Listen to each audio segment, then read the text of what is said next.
Super teams have been a contentious issue for the NBA in recent years, and now the league is taking steps to address the situation head on. New super teams, star-studded squads formed by the joining of multiple superstar players, seem to be formed every offseason. Despite the excitement and high expectations that they bring with them, they also draw on criticism for potentially harming the competitive balance of the league. This year's NBA Finals actually represent a different scenario, with neither team involved being considered a super team, which is really refreshing, and it appears that the NBA prefers it that way.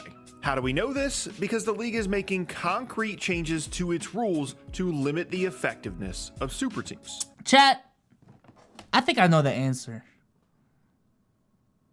But are y'all pro or against super teams? Y'all pro or against super teams?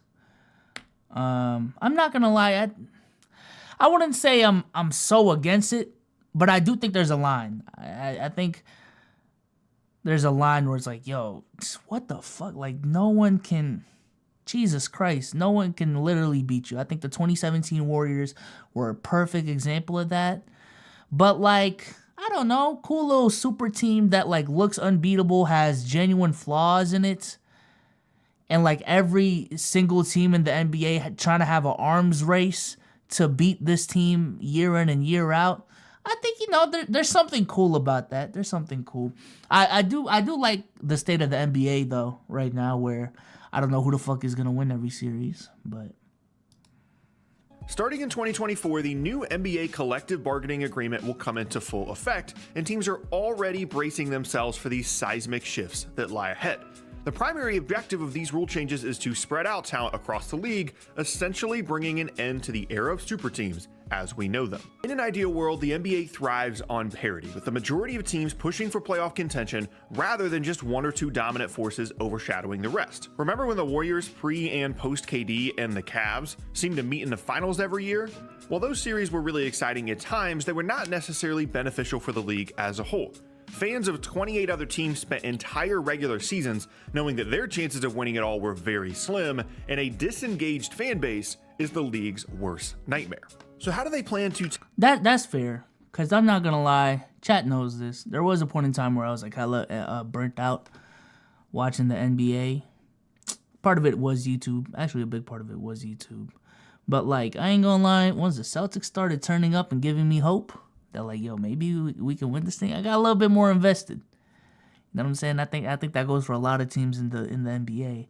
Now, fortunately or unfortunately, there is only one dude or one team that can win every single year.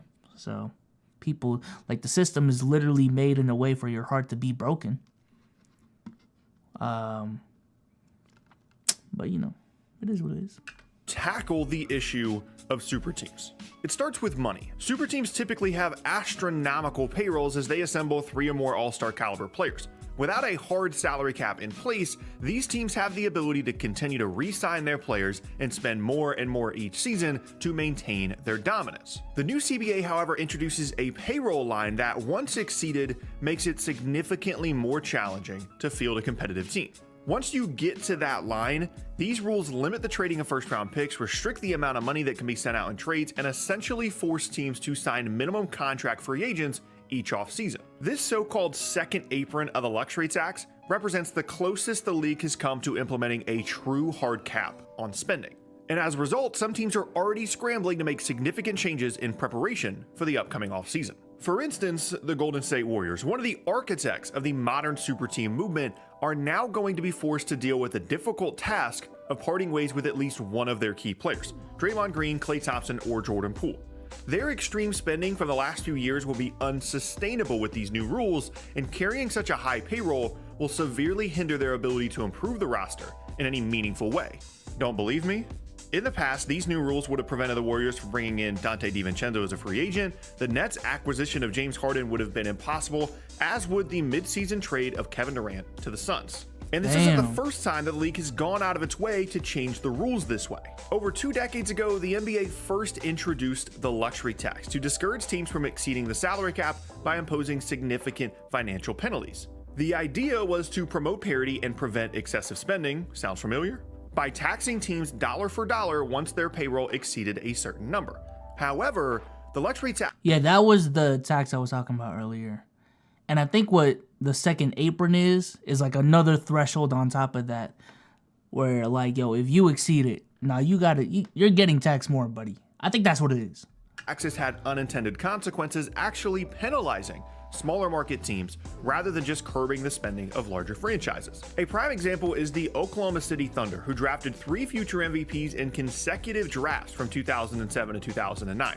This was outstanding work by the front office and should have positioned themselves as perennial contenders. However, a few months after reaching the 2012 finals, the fear of facing a massive luxury tax bill forced the Thunder to trade away James Harden, the most egregious example of a team cutting talent to avoid the luxury tax. These smaller market teams were so afraid of a huge luxury tax bill that it essentially set a hard cap on them, while the bigger teams were still willing to spend more, giving them even more of an advantage than they had before the tax was implemented. And this new CBA in 2024 is just an extension of the already in place tax. Once you exceed that line by so much, you reach that previously mentioned second apron, and your team is basically stuck. As I mentioned earlier, player movement has gotten out of control in... Wait, maybe I'm missing it, but wouldn't that promote it even more? Promote super teams even more? Or like, not super teams, but like give an edge to big market teams more? If like you just make those penalties more extreme? I don't know. Maybe I'm proven wrong though. In some people's minds. Every offseason, a new max free agent or two changed teams, another few grew unhappy and requested a trade. No big-time players seemed to stick around with the smaller market team that drafted them once they reached their prime, so again, the league tried to solve this. The introduction of the Supermax contract extension was intended to discourage player movement and foster team loyalty, but it really hasn't worked as intended. A Supermax contract allows players to sign larger than normal extensions with their current teams if they meet specific award criteria. The idea was to give their current team an advantage, making it financially rewarding for players to stay put. But the implementation of the Supermax has been far from flawless. The first mistake was tying Supermax to actual awards. The All-NBA voting process, which essentially determines whether a player qualifies for the Supermax, has its limitations. Inconsistencies in the voting system can now have players get in their bag though. Shout out to the players. Have a profound impact on the contracts players can sign and even influence free agency decisions across the league. The second mistake was that the Supermax didn't always achieve its goal of keeping players on their current teams. More often than not, teams found themselves burdened with massive contracts for players who may not have been worth that investment in the first place. Once a player becomes eligible for the Supermax, they almost always get it, regardless of whether they're actually good enough to be earning that much money. This actually made it... Yeah, I think the problem with the Supermax for me, and I understand why, because certain teams, their stars mean more than what other stars mean to other teams. But push comes to shove, people who do not deserve this contract that's supposed to be reserved for the best of the best of the best are getting these contracts. You know what I'm saying? Like a Bradley Beal. Dame eventually proved that he actually deserved it, but like, you know, a John Wall, Rudy Gobert. I think, Rudy Gobert got a Supermax, right? Like, you know, these are players that like in a vacuum, which this is what the implementation and like in an ideal world the Supermax should be. They shouldn't deserve a Supermax, but when you give, you know, the other nuances of the sport, it's like, okay, I understand, you know, why you're getting a Supermax. Harder for teams to build a competitive group around their now Supermax star, and sometimes players ended up requesting trades after receiving the Supermax contract anyway. And now the league is making yet another attempt to combat super teams with the introduction of this second apron. And once again, there are concerns that this latest attempt may also fall short.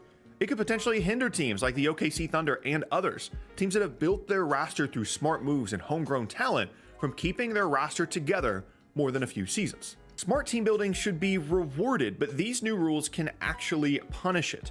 The problem is... Yeah, I'm not gonna lie, I am like hella concerned for who the Thunder, the Rockets, and the Jazz. Specifically, these three teams have pulled off trades where they got a shit ton of draft picks back, and they have a lot of draft picks in these next couple of years.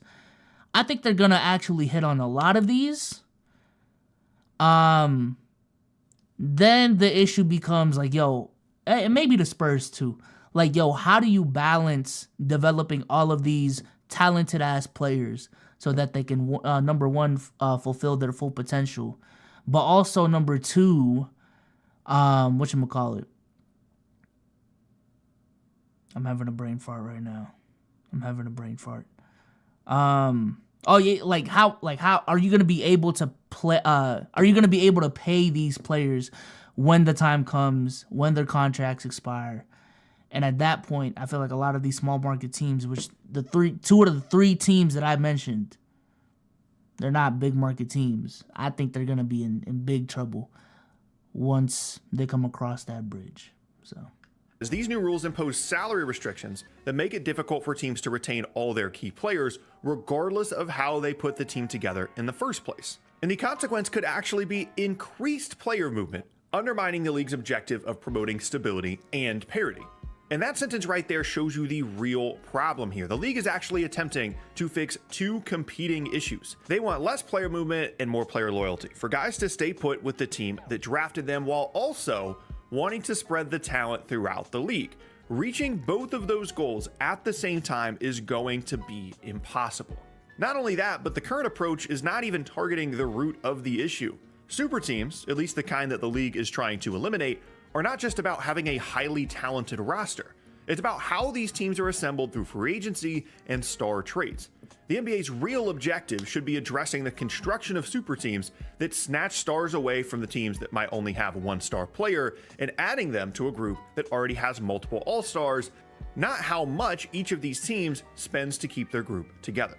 However, the new rules being implemented primarily focus on curbing excessive payrolls rather than specifically targeting the formation of super teams. This approach not only affects true super teams, but also teams like the Denver Nuggets, who have built their success through smart roster management rather than by stealing away stars from other teams. And this new approach by the league actually punishes the Nuggets for building their team the correct way. Yeah. Their core four salaries of Jokic, Murray, MPJ, and Gordon are going to be all but impossible to keep for more than 1 or 2 more seasons.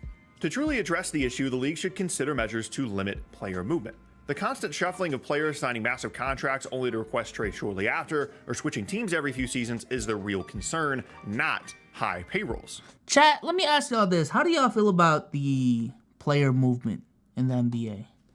Is it too much? Is it too little? Just right?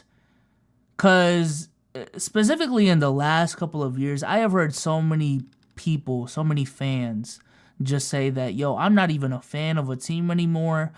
I'm a Harden fan. I'm a LeBron fan. I'm a Curry fan.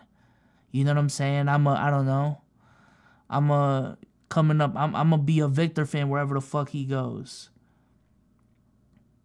A lot of people in the chat is saying it's too much. But I feel like I'm a little bit on the same boat. I think it was just a breath of fresh air, specifically when I was watching the NCAA women's tournament, for just like fans to be fans of the teams, and that's it. You know what I'm saying?